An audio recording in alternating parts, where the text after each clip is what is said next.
तर आता बघा, यामध्ये अॅनिमल टिश्यू मध्ये आपण काही प्रकार बघितले होते. Specially first one connective tissue. मैंने आपको बताया था कि दो ऑर्गन को कनेक्ट करने के लिए या दो डिफरेंट स्ट्रक्चर को कनेक्ट करने के लिए जो टिश्यू यूज होती है उसको हम क्या बोलते हैं, that we called the connective tissue. आप बोलेंगे सर अभी कि ब्लड क्यों कनेक्टिव टिश्यू में आता है, क्या रीजन होगा बेटा ब्लड का? Why blood is included in the connective tissue? Blood भी कनेक्टिव टिश्यू के अंदर ही आता है. ये एक्चुअली लिक्विड है, मगर उसको हम फ्लूइड कनेक्टिव टिश्यू बोलते हैं, ब्लड को, लिम्फ को. तो उसके पीछे रीजन क्या होता है? What is the reason behind it? Why that blood और lymph is are called as a connective tissues? What is the reason? कोई भी बताओ मुझे इसका आंसर. वो तो एक्चुअली किसी ऑर्गन को जोड़ नहीं रहा है, किसी स्ट्रक्चर को जोड़ नहीं रहा है, फिर भी हम उसको कनेक्टिव टिश्यू बोल रहे हैं. क्या रीजन होगा उसके पीछे? लिम्फ को या because फिर it उसके बाद में ब्लड? हाँ हाँ समीक्षा because हाँ. it transport because it transport the substances from one part to yes other. Yes, very good very good very good, correct. तो ये क्या करता है कि एक सब्सटेंस जो होते हैं वो सब्सटेंस को ट्रांसफर करने का काम करता है. ओके. हर जगह वो कनेक्टेड करता है, मीन्स ऐसे डायरेक्ट कनेक्शन भी नहीं हुआ तो भी क्या करेगा, एक दूसरे के साथ में अलग फॉर्मेट में कनेक्ट रहता है. अलग फॉर्मेट में मीन्स क्या करेगा, न्यूट्रिएंट को ट्रांसफर करेगा. पूरे बॉडी में फ्लो होता ही है, पूरी बॉडी के अंदर. इसकी वजह से पूरे बॉडी को कनेक्ट करके रखता है एक तरह से.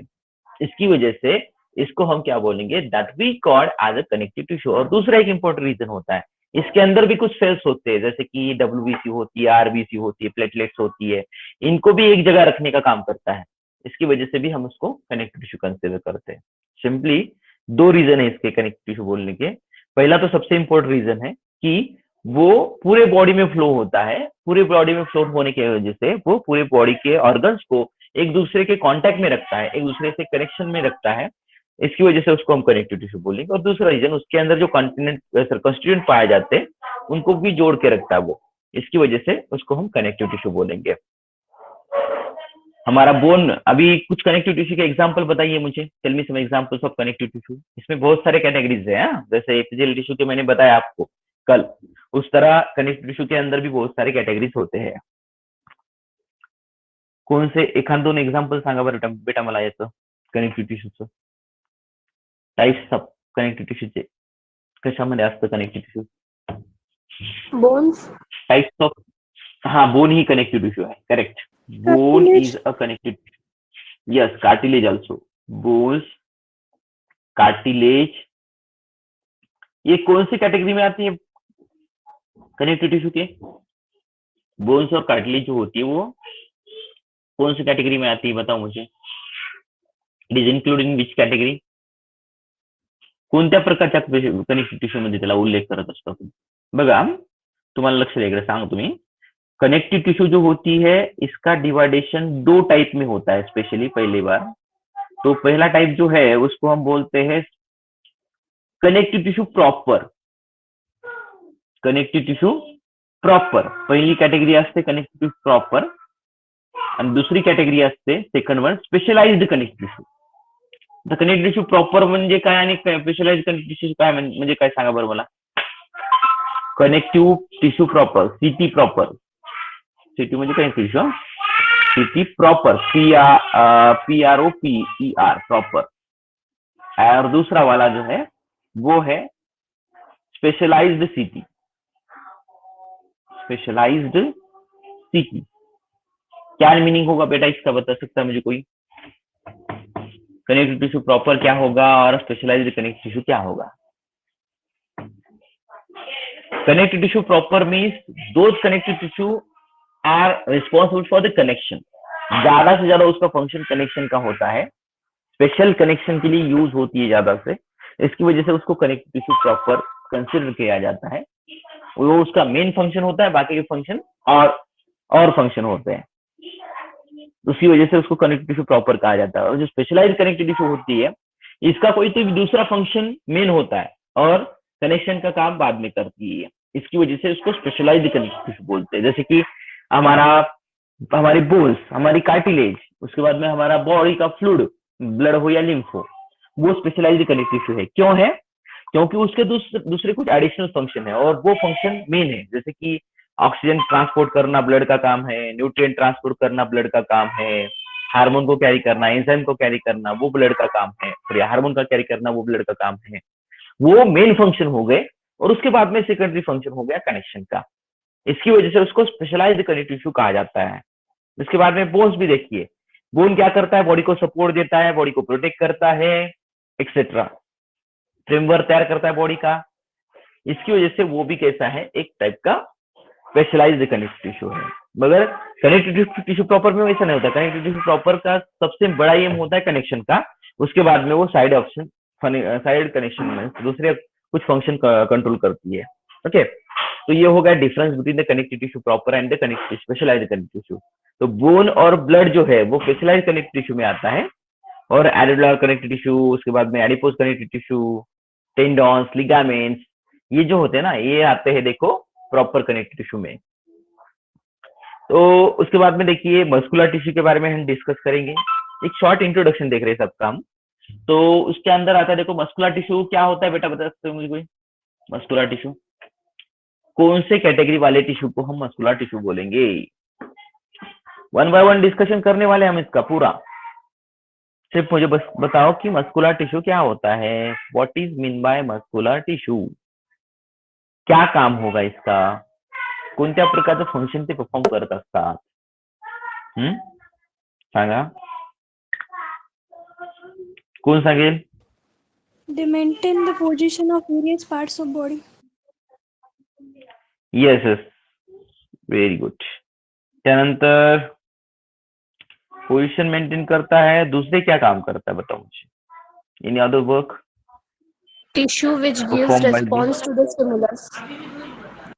Yes, yes, tissue which give response to the stimulus. Yes, correct. But actually इसमें एक एबिलिटी होती है, वो एबिलिटी कौन सी होती है? उसके अंदर एक एबिलिटी पाई जाती है, मूवमेंट के लिए काम में आता है, etcetera, correct. But special app, hello, बरोबर आहे, सांग काय म्हणत आहे बेटा तू? Right, very good. That is a contraction and relaxation, specially contractability म्हणतो आपण त्याला. कॉन्ट्रॅक्टेबिलिटी ही सगळ्यात महत्वाची प्रॉपर्टी असते. कनेक्टिव्ह टिश्यू मधली सगळ्यात मोठी प्रॉपर्टी कोणती असते तर कॉन्ट्रॅक्टेबिलिटी. कॉन्ट्रॅक्टेबिलिटी म्हणजे काय, त्या ठिकाणी तो कॉन्ट्रॅक्शन आणि रिलॅक्सेशन होऊ शकतं त्याच्यामध्ये, म्हणून त्याला आपण बाकीच्या टिश्यू पेक्षा वेगळं करत असतो कन्सिडर, लक्ष वेगळं। वो कॉन्ट्रैक्ट हो सकता है, रिलैक्स हो सकता है, इसकी वजह से हम उसको क्या बोलते हैं, that structure are called as a contractability, sorry that property is called contractability. त्या प्रॉपर्टीला आपण कॉन्ट्रॅक्टेबिलिटी असं कन्सिडर करत असतो। याच्यामध्ये सुद्धा सब कॅटेगरी आहेत बऱ्याच साऱ्या। आपण आपल्या बॉडीमध्ये खूप साऱ्या मसल्स आहेत, त्या मसल्सवर आपल्या व्हॉलंटरी ऍक्टिव्हिटी डिपेंड असतात आणि इनव्हॉलंटरी ऍक्टिव्हिटी सुद्धा डिपेंड असतात।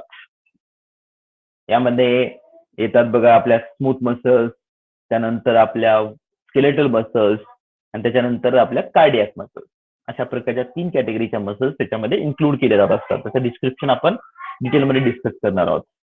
त्यानंतर न्यूरल टिश्यू, तुम्हाला माहित आहे की स्मूथ मसल कुठं असतात बरं, काय काय असतं स्मूथ मसलचं, कोण सांगेल मला इन शॉर्ट मध्ये? Smooth muscles are present in which part of our body and they are responsible for which function? Tell me, anyone from you. Smooth muscles are present in which part of our body and they are responsible for which activity, which function? Tell me. सांगा.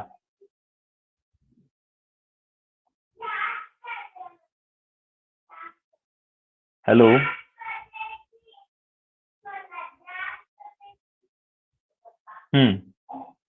सांगा, खूप सोपं आहे question.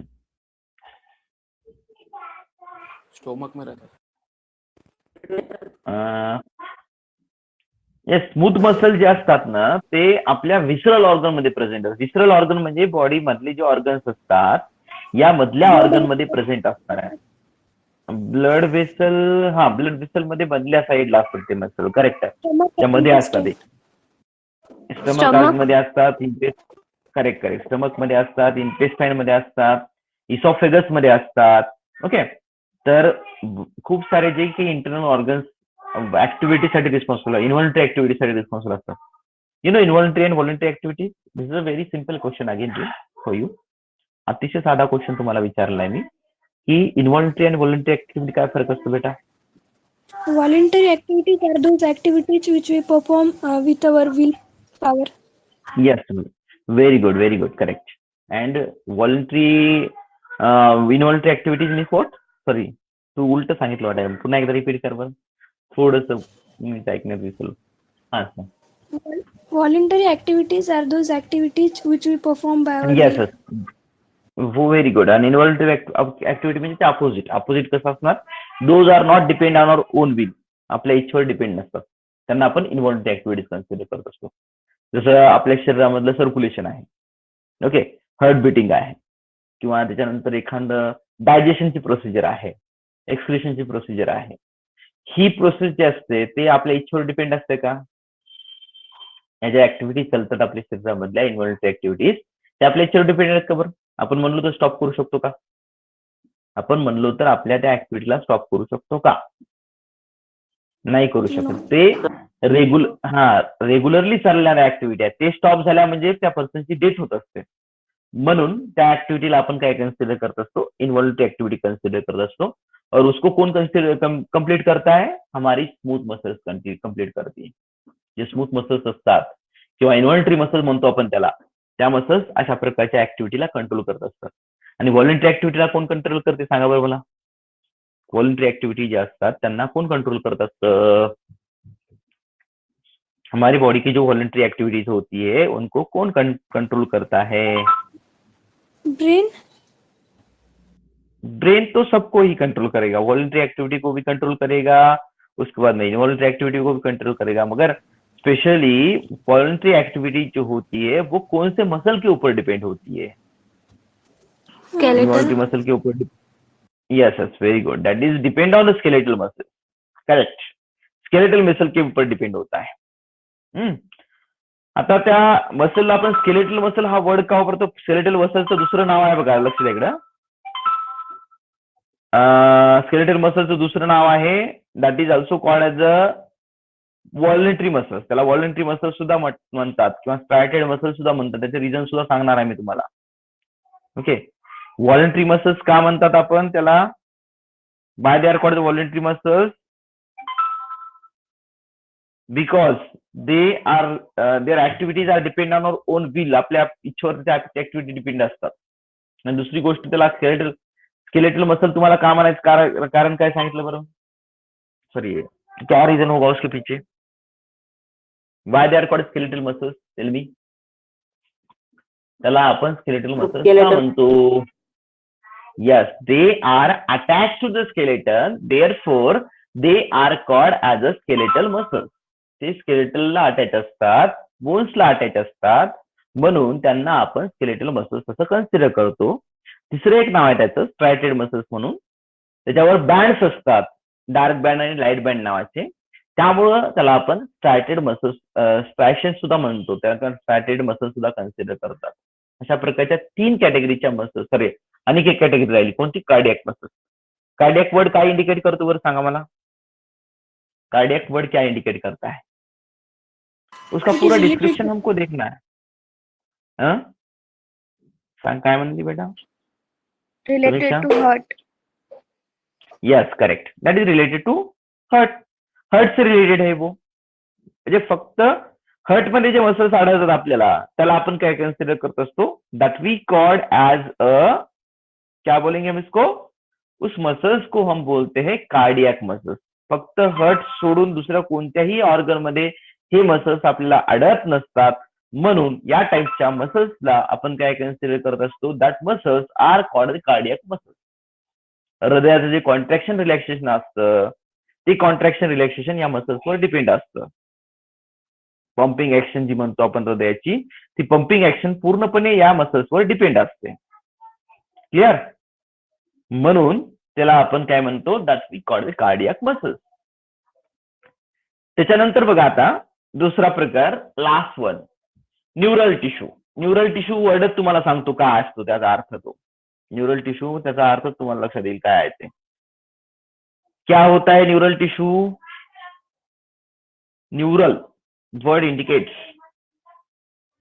काय indication देतो? Neuron. Neural word आपल्या yes, neural word indicates nervous system.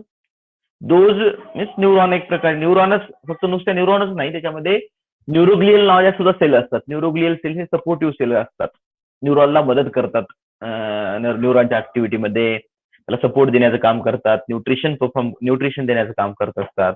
Okay, तर those tissue they are present in our nervous system, they are called as a neural tissue. लक्षात आहे बरं, नर्वस सिस्टम म्हणजे पूर्ण. मग नर्वस सिस्टम मध्ये कोणत्या कोणत्या पार्ट मध्ये ती सांगा मला. They are present in which parts, they are present which part of our body, म्हणजे which part of our nervous system. Brain. Yes, brain एक मेन पार्ट झाला. दुसरा करेक्ट आहे. न्यूरल सिस्टम में दूसरा कौन सा पार्ट आता है.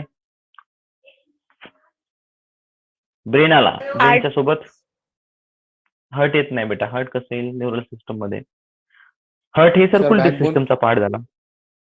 बॅकबोन बी येणार नाही. बॅकबोन हा स्केलेटल सिस्टमचा पार्ट झाला. It is a part of skeletal system. तो प्रोटेक्ट करतो, मान्य आहे. Axon. नो नो, मी आता तुम्ही ऍक्झॉन डेंड्रॉन हे न्यूरॉनचे पार्ट असतात. लक्ष द्या इकडं. पहिल्यांदा आपल्या नर्वस सिस्टम मध्ये 3 इम्पॉर्टंट स्ट्रक्चर येत असतात. ते 3 इम्पॉर्टंट स्ट्रक्चर कोणते असतात. तर पहिलं स्ट्रक्चर असतं ब्रेन, जो की सगळ्यात महत्वाचा आहे. त्याच्यानंतर दुसरं स्ट्रक्चर असतं आपला स्पायनल कॉर्ड, त्यालाच नर्व कॉर्ड सुद्धा म्हणतो किंवा स्पायनल कॉर्ड म्हणतो आपण, ते स्ट्रक्चर. आणि तिसरं स्ट्रक्चर जे असतं that is our nerves, different type of nerves. Nerves कोणत्या, मग क्रॅनियल नर्व्स असतील किंवा स्पायनल नर्व असतील. जे ब्रेन पासून निघतात त्यांना आपण क्रॅनियल नर्व्ह म्हणतो, आणि जे स्पायनल कॉर्ड पासून निघतात त्यांना आपण स्पायनल नर्व्ह कन्सिडर करत असतो. या सगळ्यांची मिळून आपली नर्वस सिस्टीम बनत असते. आणि याच्यासोबत काही गँग्लिऑन्स सुद्धा प्रेझेंट असतात. आता गँग्लिऑन्स म्हणजे काय, जे बल्जिंग स्ट्रक्चर असतात फुगीर भागाचे छोटे छोटे नर्वस सिस्टम मधले, त्या स्ट्रक्चरला आपण काय कन्सिडर करणार, गैंग्लियंस कन्सिडर करना, that we called as a ganglions. तो इन सभी से हमारी नर्वस सिस्टम बनती है. तो इस नर्वस सिस्टम के अंदर जितने भी स्ट्रक्चर्स पाए जाते हैं, जितने भी सेल्स पाई जाती है, जितनी भी टिश्यू पाई जाती है, उनको हम क्या बोलते हैं, that we called as a neural tissues. इथे जे टिश्यू असतात त्यांना आपण न्यूरल टिश्यू म्हणतो. आणि ज्यामध्ये स्पेशलाइज सेल कोणत्या कोणत्या असतात, एक म्हणजे आपला सगळ्यात महत्वाचा न्यूरॉन्स. सर्वात महत्वाची सेल म्हणजे कोणती असते, त्याच्यामधली न्यूरॉन. आणि दुसऱ्या प्रकारच्या ज्या सेल्स त्याच्यामध्ये प्रेझेंट असतात न्यूरल टिश्यू मध्ये, ते असतात न्यूरोग्लियल सेल्स. न्यूरॉन तुम्हाला सगळ्यांना माहित आहे. माझं न्यूरोग्लियल सेल बद्दल तुम्ही ऐकलं नसेल कदाचित. न्यूरोग्लियल सेल्स हे सपोर्टिव्ह सेल्स असतात, न्यूट्रिटिव्ह सेल असतात, जे न्यूरॉनच्या ऍक्टिव्हिटीसाठी त्याला मदत करत असतात. ओके, तो इन सभी को मिलके इंक्लूड करके हमारी क्या बनती है, न्यूरल कनेक्टिव टिश्यू बनती है. सॉरी, न्यूरल टिश्यू बनती है, not connective, sorry, neural tissue बनती है. न्यूरल चे पार्ट असतात ते बनतात आपल्या शरीरामध्ये. नर्वस सिस्टीमचा पार्ट झाला हा सगळा. नर्वस सिस्टम म्हणा किंवा न्यूरल सिस्टम म्हणा, कन्फ्युजन होऊ नका, दोन्हीचा अर्थ एकच असतो. काही मुलं कन्फ्युज होतात की काही जागी न्यूरल दिलेला आहे, काही जागी नर्वस दिलेला आहे. करेक्ट कोणतं, तर neural as well as nervous, दोनों का मीनिंग सेम है, उसमें कोई भी डिफरेंस नहीं है. ओके, तो these are four broad category of a tissue, animal tissue. Animal tissue के 4 टाइप्स है देखो. तो इसमें से पहला वाला टिश्यू जो है वो हम डिस्कस करेंगे. आता तुमच्या मनामधले डाऊट सांगा बघा थोड्या वेळासाठी. तुमच्या माइंड मध्ये जर काही क्युरीज असतील त्याच्या रिलेटेड तर विचारा बेटा. या पोर्शनच्या रिलेटेड विचारा, किंवा तुमचा व्हिडिओ जेवढे अपलोड झालेले आहेत तेवढे असच्या रिलेटेड विचारा. No issue. तुम्ही कोणताही जरी क्वेश्चन विचारला मला तरी त्याचं तुम्हाला आन्सर भेटणार definitely. Without any hesitation you ask me any question in your mind. आपके माइंड में अगर कोई भी क्वेश्चन अराइज होता है तो वो क्वेश्चन बिंदास मीन्स विदाउट एनी हेजिटेशन पूछिए मुझे, no problem. I am ready for that. आपका क्लैरिफिकेशन देना, आपको उसका आंसर देना, ये इम्पोर्टेंट है मेरे लिए. तो इस वजह से मैं क्या करूंगा, ये आपका डेफिनेटली इसका आंसर दे दूंगा, नो इश्यू. बताओ, you have any doubt?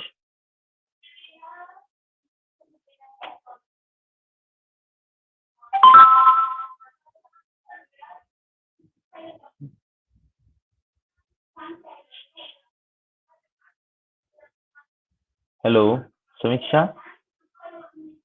Any other candidate? One minute, chat box मध्ये काही जणांनी पाठवलं. ओके ओके, बताता हूँ मैं बेटा. Xylem के बारे में बताया ना Sadia. Okay, xylem, these are the muscular tissue in case of the plants, xylem and phloem. Okay, तो ये प्लांट के अंदर के पाए जाने वाले टिश्यूज है. स्पेशली इसको भी हम क्या बोलते हैं, कंडक्टिव टिश्यू बोलते हैं या मस्कुलर टिश्यू बोलते हैं. तो इसका काम क्या होता है बोलोगे कि वो उसके वाटर को ट्रांसफर करती है. समझो अभी रूट से क्या करेगी, वाटर कलेक्ट करेगी, और रूट से वाटर कलेक्ट करने के बाद वो वाटर जो है अलग अलग पार्ट को भेजा जाता है. इसको हम जाइलम बोलते हैं बेटा. और उसके अंदर दूसरी एक इंपॉर्टेंट बात होती है कि उसके अंदर भी कुछ सेल्स पाई जाती है, जैसे कि ट्रकीड्स होते हैं, उसके बाद में ट्रकीड फाइबर्स होते हैं, जाइलम फाइबर्स होते हैं, सॉरी पैरेन्काइमा होता है, वो उसके अंदर पाया जाता है. वो कंडक्शन का काम करेगी. एक टाइप की कंपाउंड टिश्यू है या this is a compound tissue which is present in case of the plants. Okay, vascular बोलेंगे उसको, कंडक्टिव टिश्यू बोलेंगे उसको, हम कंपाउंड टिश्यू बोलेंगे. कंपाउंड टिश्यू को बोलेंगे उसके अंदर अलग अलग टाइप के सेल्स प्रेजेंट है, इसकी वजह से इसको कंपाउंड बोलेंगे. उसको वस्कुलर टिश्यू को और कंडक्टिव टिश्यू को क्यों बोलेंगे, क्योंकि वो क्या करती है, फ्लूइड को कैरी करती है. मीन्स रूट एरिया से वाटर को कलेक्ट करेगी, और वाटर को कलेक्ट करने के बाद वो पर्टिकुलर ऑर्गन की तरफ, प्लांट के मीन्स ब्रांचेस की तरफ ट्रांसफर करेंगी. एपेक्स की तरफ ट्रांसफर. समीक्षा का क्वेश्चन है, देखो क्या क्वेश्चन पूछा है. Duct. Duct means a tubular opening. Samiksha, tubular opening which is responsible for transportation of any material outside, that we call it the duct. Duct म्हणजे एक प्रकारची ट्यूब सारखं स्ट्रक्चर. ओके, आणि काही काही त्यामध्ये डक्ट ओपन सुद्धा होत असतात. ओपन होतात म्हणजे काय होतं, बाहेरच्या साईडला त्याला ओपनिंग प्रेझेंट असते आणि ते त्याच्यामधलं जे कंटेंट असतं, लिक्विड कंटेंट, ते बाहेर सोडत असतात, रिलीज करत असतात. Okay, junction. ओके, जंक्शन का भी बताता हूं मैं आपको. तो जंक्शन जो होता है ना, ये जंक्शन दो टिश्यूज को एक दूसरे के साथ में कनेक्ट करके रखता है, दो सेल को एक दूसरे के साथ में कनेक्ट करके रखता है, उसको हम बोलते हैं जंक्शन. मैंने कल ही जाते जाते फास्ट में बताया था. देखो आपको ये 3 टाइप के जंक्शन होते हैं सेल के अंदर. तो पहला होता है, देखो first one, that is gap junction. नहीं तो टाइट जंक्शन से शुरुआत करेंगे हम. टाइट जंक्शन होता है, उसके बाद में गैप जंक्शन होता है, उसके बाद में एडेरिंग जंक्शन होता है. तो टाइट जंक्शन क्या होता है कि जो सेल्स होती है वो सेल्स एक दूसरे के साथ में प्रॉपरली अटैच हो जाती है. ओके, और अटैच होने के बाद उनमें लीकेज प्रूफ होती है. लीकेज प्रूफ मीन्स क्या, लीकेज नहीं होने दिया जाता, इधर से इधर कोई मटेरियल ट्रांसफर नहीं हो पाता उसके अंदर का. ओके, तो ये होता है टाइट जंक्शन. और उसके बाद में आता है, देखो गैप जंक्शन. गैप जंक्शन क्या होता है, दो सेल के बीच में होता ही है या दो टिश्यू के बीच में होता है. तो इसका काम क्या होता है कि वो मटेरियल को एक्सचेंज करने के लिए रिस्पॉन्सिबल, उसके थोड़ा सा अपोजिट है. ये क्या करेगा, मटेरियल के एक्सचेंज के लिए काम में आता है. म्हणजे एका सेलमधून जर मटेरियल दुसऱ्या सेलमध्ये ट्रान्सफर करायचं असेल तर त्या ठिकाणी गॅप जंक्शनचं काम पडत असतं. आणि तिसरा प्रकार जो असतो ऍडहेरिंग जंक्शन. या ऍडहेरिंग जंक्शन मध्ये सिमेंटिंग मटेरियल नावाचं मटेरियल प्रेझेंट असतं, सबस्टन्स प्रेझेंट असतो. जसं इंटरसेल्युलर फ्लुइड कसं असतं, तसं माझं हे फ्लुइड नाहीये, एक सिमेंटिंग मटेरियल. सिमेंटिंग मटेरियलचं काम काय असेल, what is role of the cementing material? Answer में बताइए मुझे, सॉरी एक्सप्लेन ये करके माइक ऑन करके बताइए बेटा. सीमेंटिंग मटेरियल मैंने कल भी कहा था आपको. जैसे अभी कोई हम घर कंस्ट्रक्शन, किसी घर का कंस्ट्रक्शन कर रहे हैं होम का, तो कंस्ट्रक्शन करने के टाइम पे हम ब्रिक्स के बीच में सीमेंट बैठाते. देखो उस सीमेंट का काम क्या होता है, दोनों ब्रिक्स के लेयर को अटैच कर देना प्रॉपरली, एकदम प्रोमिनेंट ज्वाइंट कर देना उन दोनों के बीच में. उसी तरह एडहेरिंग जंक्शन के बीच में भी क्या होता है, एक सीमेंटिंग मटेरियल होता है. वो सीमेंटिंग मटेरियल दो सेल को जोड़ के रखता है एक दूसरे के साथ में properly. That is a adhering junction. Adhesion म्हणजे चिकटणे, अटॅच होणे. Meaning of that adhering means attachment. Are xylem and phloem both connective tissue? No no no, connective tissue नहीं बोल सकते बेटा. हाँ, उसको एक कंपाउंड, ये प्लांट का टाइप है या ये एनिमल टिश्यू के अंदर नहीं आता है. That is not include in under the category animal tissue. That is include under the category plant tissue. Generally it is a compound type of plant tissue. क्यों कंपाउंड बोलेंगे, क्योंकि उसके अंदर बहुत सारे सेल्स प्रेजेंट होते हैं. जैसे कि जाइलम फाइबर बताया मैंने आपको, ट्रकीड्स बताया, ट्रकीड एलिमेंट्स जो होते हैं, उसके बाद में नेक्स्ट वन जो पैरेन्काइमा होता है, इनका सभी का मिलके वो जाइलम बनता है। फ्लोएम के अंदर सिव ट्यूब्स होते हैं, सिव एलिमेंट होता है, फ्लोएम पैरेन्काइमा होता है। ओके, कंपेनियन सेल्स होती है उसके अंदर, इनका सबका वो फ्लोएम बनता है, इसको भी कंपाउंड टिश्यू बोलते हैं। वस्कुलर क्यों बोलेंगे? क्योंकि वो कंडक्शन का काम करेगी etcetera. They are not connective. Connective tissue किसके अंदर आता है? प्लांट के एनिमल के अंदर आता है, ये प्लांट टिश्यू। वर्षा का क्वेश्चन क्या है? What is the difference between tendons and ligaments? We already discuss this concept, तो भी दोबारा मैं बताऊंगा।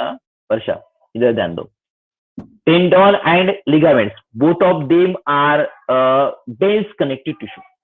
डेंस और लूज में फर्क क्या होता है? देखो, डेंस कनेक्टिव टिश्यू में जिसके अंदर इंटरसेलुलर मैट्रिक्स नहीं के बराबर होता है, अब्सेंट ही होता है, नियर अबाउट, थोड़ा बहुत हुआ तो नॉमिनल प्रेजेंट होगा उनके अंदर इंटरसेलुलर मैट्रिक्स। ओके, और ये जो टिश्यू होती है इसके अंदर दो कैटेगरी होती है, एक टेंडॉन होता है, एक लिगामेंट होता है। तो टेंडॉन क्या है मालूम है क्या? कि tendon that is present at the endings of long bones, long bone के एंडिंग को अटैच होता है वो। और इसका रोल क्या है देखिए, that is responsible for attachment between the muscles and bones, muscles आणि बोन्स सोबत अटॅचमेंट करण्यासाठी हा पार्ट इसेन्शियल असतो। तुम्ही मग त्याला मसल कन्सिडर करायचं नाही, कन्फ्युजन होऊ नका। मसलची अटॅचमेंट बोन सोबत करून देतो तो, मसलला बोन सोबत जोडत असतो तो टेंडॉन नावाचा आणि एक पार्ट। आणि याच्यामध्ये दुसरी एक महत्त्वाची गोष्ट अशी असते टेंडॉन मध्ये की यामध्ये व्हाईट फायबर असतात। व्हाईट फायबर म्हणजे कोलॅजन फायबर्स, कोलॅजन नावाचं एक प्रोटीन असतं जे की सगळ्यात अबंडंट प्रोटीन आहे ॲनिमल वर्ल्ड मधलं, ते कोलॅजन नावाचं प्रोटीन याच्यामध्ये प्रेझेंट असतं। तर त्या फायबर्सला त्याचा कलर हा व्हाईट कलरचा दिसत असतो, त्याला व्हाईट फायबर्स म्हणतात। तर ते त्याच्यामध्ये जास्त प्रेझेंट असतात त्या टेंडॉन्स मध्ये। आणि ते फायबर जे आहेत that is essential for the strength, घट्टपणा, मजबूतपणासाठी इसेन्शियल असतात ते टेंडॉन्स। त्याच्या बदल्यामध्ये आपण लिगामेंट जर बघितलं, लिगामेंट मध्ये काय लागू शकते का? Ligaments are a particular type of dense connective tissue. It is flexible as compare to tendon. टेंडॉनच्या कम्पेअरिझन फ्लेक्झिबल असतात ते थोड्या. आणि कुठं प्रेझेंट असतात? They are useful for attachment of bones to bone. बोनची बोन सोबत अटॅचमेंट करण्यासाठी इसेन्शियल असतात ते. आणि याच्यामध्ये व्हाईट फायबर पेक्षा येलो फायबरची क्वांटिटी ही खूप जास्त असते. येलो फायबर्स म्हणजे इलास्टिन फायबर्स, ज्याच्यामध्ये इलास्टिन नावाचं प्रोटीन असतं, जे प्रोटीन काय असतं फ्लेक्सिबिलिटीसाठी किंवा इलास्टिसिटीसाठी रिस्पॉन्सिबल असतं. तो ये होता है देखो डिफरेंस किसके बीच में? टेंडॉन्स और लिगामेंट्स के बीच में. B2B मीन्स लिगामेंट आणि B2M मीन्स टेंडॉन. म्हणजे बोनची मसल सोबत अटॅचमेंट टेंडॉनद्वारे होत असतं आणि बोनचं बोन सोबत अटॅचमेंट लिगामेंटद्वारे होत असतं. जॉईंट मध्ये लिगामेंट प्रेझेंट असतात. What is the function of collagen fibers? Collagen fibers are white fibers. It contains the most abundant protein that is useful for the strength. Strength के लिए essential होता है बेटा ये. अदिती, आपल्या बॉडीच्या मजबूतीसाठी, घट्टपणासाठी, स्ट्रेंथसाठी मसल्स ब्रेक होत नाहीत बघा. मसल किंवा ही आपल्या स्केलेटलला सोडत नाही. कशामुळे सोडत नाहीत? या कारणामुळे. याच्यामध्ये कोलॅजन फायबरचे टेंडॉन मधले टेंडॉनची अटॅचमेंट असते मसल्स सोबत. म्हणजे मसल्स काय सॉरी टेंडॉन्स काय करतात माहित आहे? मसलला बोन सोबत अटॅच करत असतात. मसल्सला बोन सोबत अटॅच करतात आणि अटॅच केल्यानंतर त्या ठिकाणी मसल्स आणि बोनची प्रॉपर अटॅचमेंट झाल्यामुळं ते एकमेकापासून सुटू शकत नाहीत. मजबूतीसाठी ते इसेन्शियल असतात आपल्या शरीराच्या. Okay Aditi, your doubt is clear? सगळ्यांचे डाऊट क्लिअर झाले, फक्त हा समीक्षा. हा ओके ओके. त्यानंतर function of adipose tissue and cartilage, वो भी बताता हूँ बेटा आंसर इसका. Samiksha, adipose tissue these are having the fat globules inside it. फॅटचे ग्लोब्युल्स असतात त्याच्यामध्ये, चरबी म्हणतो आपण मराठीमध्ये त्याला. ती चरबी याच्यामध्ये प्रेझेंट असते.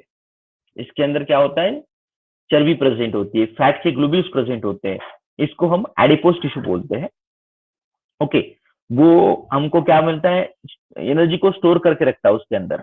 जब भी हमको रिक्वायरमेंट होगी उस टाइम पे वो डिजॉल्व हो जाएंगे. डिजॉल्व होने के बाद हमको एनर्जी मिलेगी. ये एबिलिटी उसके अंदर होती है. उसके बाद में कुछ पर्टिकुलर एरिया के अंदर भी ये पाए जाते हैं, जैसे कि आपने कॅमल का हम देखा होगा ऊपर का, तिकडी सारखा भाग वगैरे असतो बघा कॅमलचा, त्याच्यामध्ये सुद्धा एडिपोज टिश्यू असतात. आपल्या पोटाच्या वर किंवा बॉडीवर कुठेही जी चरबी असते स्किनच्या खाली त्या ह्याच्यामध्ये ऍडिपोज टिश्यू प्रेझेंट असतात. ओके. आणि फंक्शन काय माहिती आहे का, हिट इन्सुलेटर म्हणून काम करतात ते बॉडीचं. हिटला लिबरेट होऊ देत नाहीत बॉडीच्या बाहेर किंवा मध्ये सुद्धा एक्स्ट्रा हिट येऊ देत नाहीत, ते काम असतं त्याचं. त्याच्यानंतर हे एक्स्ट्रा एनर्जी स्टोअर करतात. जेव्हा तुम्हाला आपल्या शरीराला एक्स्ट्रा एनर्जी रिक्वायरमेंट राहते तेव्हा ते फॅटला डिझॉल्व्ह करतात आणि फॅटला डिझॉल्व्ह करून एनर्जी प्रोव्हाइड करून देत असतात आपल्याला. कार्टिलेज सांगतो. Cartilage are the flexible bones. Flexible म्हणजे वाकू शकतात, त्याच्यामध्ये मुवमेंट होऊ शकते. याच्यामधलं मॅट्रिक्स कसं असतं, थोडंसं जास्त म्हणजे सेल्स पेक्षा जास्त मॅट्रिक्स असतं त्याच्यामध्ये आणि घट्ट नसतं मॅट्रिक्स त्याच्यामधलं, फ्लेक्झिबल असल्यासारखं असतं. हे कुठं प्रेझेंट असतात, आपल्या इयर मध्ये आहे, नोज मध्ये आहे, बॉडी मधले काही पार्ट्स असतात त्याच्यामध्ये कार्टिलेज प्रेझेंट असतात. ओके. हे आपल्या शरीरामध्ये फ्लेक्झिबिलिटीसाठी इसेन्शियल आहेत. किंवा काही काही अॅनिमल तर त्याची पूर्ण बॉडी कार्टिलेजची बनली असते. जसं की तुम्हाला मी सांगितलं होतं बघा, कोणत्या आपल्या मराइन फिशेस मध्ये कार्टिलेज प्रेझेंट असतात. सर्वच कार्टिलेज प्रेझेंट असतात. सूरज क्या क्वेश्चन है आपका, skeletal muscles are present in our, yes yes yes yes, वो पूरे बॉडी के अंदर प्रेजेंट होते हैं. कुछ पर्टिकुलर ऑर्गन से, जैसे कि अभी लेग्स के अंदर प्रेजेंट होंगे, उसके बाद में हैंड्स के अंदर प्रेजेंट होंगे. वैसे तो पूरे बॉडी के अंदर ही पाए जाते हैं, मगर कुछ पर्टिकुलर एरिया जो होते हैं उनके अंदर सबसे ज्यादा पाए जाते हैं, जैसे कि हैंड्स के अंदर, लेग्स के अंदर एक्सेट्रा. ओके. उस एरिया में ये पाए जाते हैं. और शोल्डर वगैरह होते हैं वहां पे. ठीक है. जनरली सादिया का क्वेश्चन क्या है, alimentary canal means what? Okay. Sadia, alimentary canal means बेटा that is part of digestive system. एक सिंपल सी डाइजेस्टिव सिस्टम जो है ना, उसका जो कैनल लाइक स्ट्रक्चर होता है उसको हम क्या बोलते हैं, जैसे कि हमारे माउथ से स्टार्ट होता है, माउथ खत्म हो गया, उसके बाद थैरेक्स खत्म हो गया, थैरेक्स खत्म होने के बाद oesophagus, stomach, intestine, small intestine, large intestine, जिसके अंदर इंक्लूड होता है, उस पूरे स्ट्रक्चर को हम क्या बोलते हैं, alimentary canal. Shadia, your doubt is clear? Alimentary canal किसे बोलेंगे? देखिए, इसोफेगस हमारे डाइजेस्टिव सिस्टम के सभी पार्ट्स, कुछ पार्ट को छोड़ के, जैसे कि हमारा इसोफेगस, हमारा स्टमक, हमारा इंटेस्टाइन, स्मॉल इंटेस्टाइन और लार्ज इंटेस्टाइन, इनको कंबाइनली हम एलिमेंट्री कैनाल वर्ड यूज करते हैं. We use the word that is a elementary canal. Okay. Suraj, clear? Okay, welcome beta.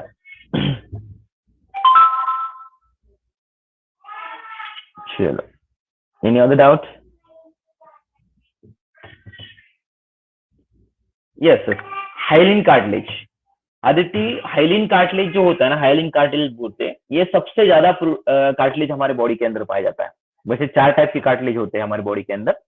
एक होता है हाइलिन कार्टिलेज, एक होता है दूसरा वाला दैट इज फाइब्रो कार्टिलेज, तीसरा वाला होता है इलास्टिक कार्टिलेज और चौथा वाला होता है दैट इज कैल्सिफाइड कार्टिलेज. तो ये सबसे अबंडेंट कार्टिलेज प्रेजेंट है हमारे बॉडी के अंदर. और ये क्या करता है, फ्लेक्सिबिलिटी के लिए इसेंशियल होता है, जैसे कि नोज में, ईयर में एक्सेट्रा. इसके अंदर मैट्रिक्स पाया जाता है ज्यादा क्वांटिटी में. उसके बाद में कॉन्ड्रोसाइट नाम के सेल्स पाए जाते हैं. ओके. और ये हमारे जॉइंट के अंदर भी प्रेझेंट होता है. देखो, जे पॅर्ट्स असतात ना जॉइंटचे, एका बोनला दुसऱ्या बोन सोबत अटॅचमेंट केल्यानंतर त्या ठिकाणी प्रत्येक दोन्ही बोनच्या एंडिंगला जशी कॅप बसवल्यासारखी असते, ती हायलिन कार्टिलेजची असते. त्या ठिकाणी हायलिन कार्टिलेज प्रेझेंट असतं. काही लोकांचं हे घासल्यानंतर त्या ठिकाणी काय होत असतं, त्यांना जॉईंटचा पेन होत असतो बघा चालू म्हाताऱ्या वयामध्ये. हायलिन कार्टिलेज घासल्या जातात त्याचे पॅड, आणि हायलिन कार्टिलेजचे पॅड जर घासले गेले तर त्या ठिकाणी जॉइंट पेन होऊ शकतो. तो ये होता है हाइलिन कार्टिलेज. ये अबंडेंट टाइप ऑफ कार्टिलेज है हमारे बॉडी के अंदर का, सबसे ज्यादा क्वांटिटी में पाया जाता है. ये मीडियम होता है, ये फ्लेक्सिबल भी होता है और थोड़ा स्ट्रेंथ के लिए भी इसेंशियल होता है. इलास्टिक कार्टिलेज सिर्फ इलास्टिसिटी, ज्यादा से ज्यादा इलास्टिसिटी के लिए इसेंशियल होता है. फाइब्रो कार्टिलेज स्ट्रेंथ के लिए इसेंशियल होता है. ओके. और ये वाला कार्टिलेज इंटरमीडिएट टाइप का है. दोनों भी, थोड़ा भी फ्लेक्सिबिलिटी भी होगी इसके अंदर, और उसके बाद में स्ट्रेंथ भी होगी. Aditi, your doubt is clear? Okay. ये अदर क्वेश्चन बेटा? दूसरा कुछ क्वेश्चन है आपके माइंड में, बताइए.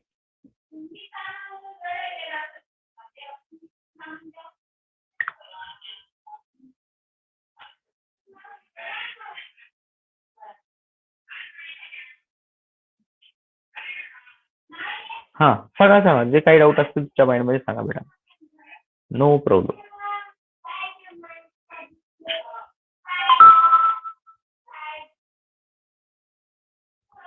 हॅलो.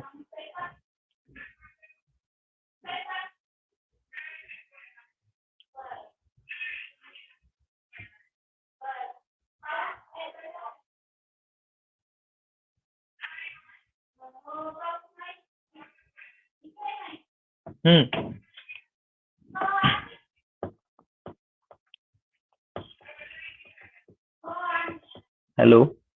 नहीं है किसी को कुछ डाउट? बरं, जेवढे त्यांनी डाऊट विचारले सर्व डाऊट क्लिअर झाले का? सादिया, समीक्षा, उसके बाद में Varsha, Aditi. Yes, okay okay okay. Samiksha again, Aditi, Suraj, Sadia again, Suraj again, Sadia again, Aditi. Okay. No problem, madam. If you have any doubt regarding this portion, you ask me. तुम्हाला जर आता विचारलं तर आता विचारा. नो इश्यू, काहीच प्रॉब्लेम नाही. जेव्हाही मला हा क्वेश्चन विचारू शकतात. If you have any doubt, then ask me without any hesitation. आहे डाऊट काही? निकिता. ओके. श्रीकांत, तुला नाही डाऊट काही? Anjali, Sneha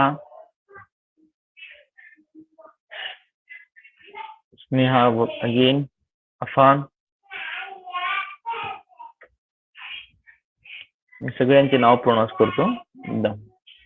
okay, no problem. बघा, याच्यामध्ये कोणाला काही डाऊट असेल तर सांगा मला. वर्षा, स्नेहा, समीक्षा, अंजली, सादिया, श्रीकांत, निकिता, सूरज, Sanika, Aditi, Kaveri, Sneha and Afan. But you have any doubts, then ask me without any hesitation. आणि जर समजा तुम्हाला काही डाऊट नसतील तर आजच्यासाठी आपण इथंच थांबू. डाऊट जर असेल तर डाऊट अपन क्लियर करू दे. ओके. डिफ्यूजन बताना है आपको बेटा, बताता हूँ मैं. Sameeksha, diffusion means what? Sir, simple type of concept. Okay. Here suppose we consider one barrier. Okay. Barrier म्हणजे आपण एक मेम्ब्रेन कन्सिडर केलं तर या मेम्ब्रेन मध्ये असं असतं बघा. एक मेम्ब्रेन कन्सिडर केलं, या मेम्ब्रेन मधून काही सबस्टन्स जे असतात ते सबस्टन्स हाय कॉन्सन्ट्रेशन कडून लो कॉन्सन्ट्रेशन कडे कॅरी केले जातात. स्पेशली सोल्युट्स वगैरे. सोल्युशन एखादं एक सोल्युशन आहे, ते सोल्युशन हाय कॉन्सन्ट्रेशन कडून लो कॉन्सन्ट्रेशन कडे जात असतं. त्याला आपण काय कन्सिडर करतात? That we called as a diffusion. इस फिनोमेना को हम डिफ्यूजन बोलते हैं. ऐसा समझो, इधर ध्यान दो. ये समझो एक बैरियर कंसिडर किया, एक मेम्ब्रेन कंसिडर किया. यहाँ पे कुछ सोल्यूशन है, कौन सा भी सोल्यूशन बनाइए, मैंने NaCl का सोल्यूशन बनाया या कोई दूसरा सोल्यूशन बनाया. ये क्या होगा? यहाँ पे इसका कॉन्सेंट्रेशन ज्यादा है. Here concentration of that substance is more and in this area concentration of this NaCl is less. तो from this area this NaCl is transfer toward this area. Okay. जब तक इक्विलिब्रियम तयार नहीं होगा, इक्विलिब्रियम मीन्स सेम स्टेट. तुम्हाला concentration माहित आहे? Concentration म्हणजे त्याचा अमाऊंट, कशा प्रकारे तो आहे, त्याची किती कॉन्सन्ट्रेट आहे त्याचा अमाउंट, त्याला आपण काय म्हणतो? That is called concentration. तो जब तक वो इक्विलिब्रियम नहीं तैयार करेगा, मीन्स इस साइड का कॉन्सेंट्रेशन और इस साइड का कॉन्सेंट्रेशन जब तक बैलेंस नहीं होगा तब तक ये जो सब्सटेंस है यहाँ से यहाँ तक मूव करेगा. इकडून इकडे हा मुवमेंट करेल. या मुवमेंट करण्याच्या ॲबिलिटीला आपण काय कन्सिडर करत असतो? That we call. हे परमिबल असतं मेम्ब्रेन, मात्र हे परमिबल असायला लागतं त्या ठिकाणी. ये मेम्ब्रेन परमिबल होना चाहिए उसके लिए. तो इस मूवमेंट को हम क्या बोलेंगे? That movement is called as a diffusion. याला डिफ्यूजन म्हणतात. Okay. Higher means transfer of solution from higher concentration to lower concentration, that we called as a diffusion. म्हणजे सोल्यूटचं कॉन्सन्ट्रेशन किंवा ट्रान्सपोर्टेशन हायर कॉन्सन्ट्रेशन कडून लोअर कॉन्सन्ट्रेशन कडे मेम्ब्रेनला cross करून त्याला आपण डिफ्युजन कन्सिडर करत असतो. झाला डाउट क्लिअर यस समीक्षा? ओके, तो चलो आज के लिए हम यहाँ पे ही स्टॉप होते हैं. अगर है अभी भी डाउट है तो पूछिए, नो प्रॉब्लम, नहीं तो उस पर बोलेंगे टाइम हो गया. तो जिनको डाउट्स है वो पूछ सकते हैं, कोई इशू नहीं. और इसके बाद में अगर डाउट भी नहीं है कल तो आपको मैसेज करके भी पूछ सकते हैं या फिर फोन करके भी पूछ सकते हैं. यस. समीक्षा, फैलोपियन ट्यूब का फंक्शन क्या होता है? फैलोपियन ट्यूब ओवरी को कनेक्ट करती है. ओवरी को यूट्रस के साथ में कनेक्ट करती है. मीन्स जब ओव्हम रिलीज होगा, एक जे असतात फिमेल मधले एक ज्यावेळेस रिलीज होत असते, एक रिलीज झाल्यानंतर ते एक काय केलं असतं, फॅलोपियन ट्यूबद्वारे पकडलं जात असतं, फिमरी नावाच्या पार्टद्वारे तिच्या, आणि ते एग त्या ओव्हरीमधून पहिल्यांदा त्याच्या एक अँकुला नावाचा रिजन असतो, त्या रिजन मध्ये आणलं जात असतं. जर समजा त्याला मेल गॅमेट भेटला तर मेल गॅमेट भेटल्यानंतर त्याचं फ्युजन होतं. फ्युजन झाल्यानंतर हे जे झायगोट तयार झालेला आहे तो zygote, that zygote is carry towards the uterus. Okay, this is the activity of fallopian tube. और ब्रैंकियोल जो होता है, bronchiole means small tubular portion which is present in case of our respiratory act. आपल्या respiratory system मध्ये trachea असते, मोठी एक white tube असते, त्याला कनेक्टेड असणार आहे. पुन्हा त्याचं डिवायडेशन होतं. डिवायडेशन झाल्यानंतर ब्रॉन्कस नावाचं स्ट्रक्चर तयार होत असतं. या ब्रॉन्कस मध्ये पुन्हा डिवायडेशन होतं छोटे छोटे, त्याला ब्रँकिओल्स आपण म्हणतो. प्रायमरी ब्रॉन्किओल्स किंवा सेकंडरी ब्रॉन्कस, टर्सरी ब्रॉन्कस असं वर्ड वापरतो. आणि या ब्रॉन्कसच्या पुढचं जे स्ट्रक्चर असतं, अतिशय छोटंसं ट्यूब जी डायरेक्ट अल्व्होलायला कनेक्टेड असते, अल्व्होलायला. तुम्हाला रेस्पिरेटरी सिस्टम बघितल्यानंतर लक्षात येईल, हा कन्सेप्ट थोडासा एकदम थोडं लक्षात येणार ना. तर छोटे छोटे ट्यूब्स असतात आपल्या लंग्स मध्ये, अतिशय छोटे छोटे, त्याला बबल सारखे स्ट्रक्चर किंवा बलून सारखे स्ट्रक्चर कनेक्टेड असतात. त्यांना आपण ब्रँकिओल्स कन्सिडर करतो. ब्रँकिओल्स म्हणजे रेस्पिरेटरी ट्रॅक मध्ये किंवा रेस्पिरेटरी स्ट्रक्चर मध्ये, सिस्टम मध्ये असणारे छोटे छोटे ट्यूब्स, स्पेशली लंग्स मध्ये असणारे, त्यांना आपण ब्रँकिओल्स कन्सिडर करत असतो. उसको हम ब्रँकिओल्स बोलते हैं. क्लियर? समझ यस. फंक्शन मैंने बताया ना, फंक्शन बेटा आपको. यस, फैलोपियन ट्यूब दोनों का भी फंक्शन बताया मैंने आपको. Yes, correct. Samiksha, your doubt is clear? Okay, तो आज के लिए अभी हम यहाँ पे क्लास स्टॉप करते हैं क्योंकि टाइम हो गया है. नेक्स्ट क्लास भी होगा आपका. ओके.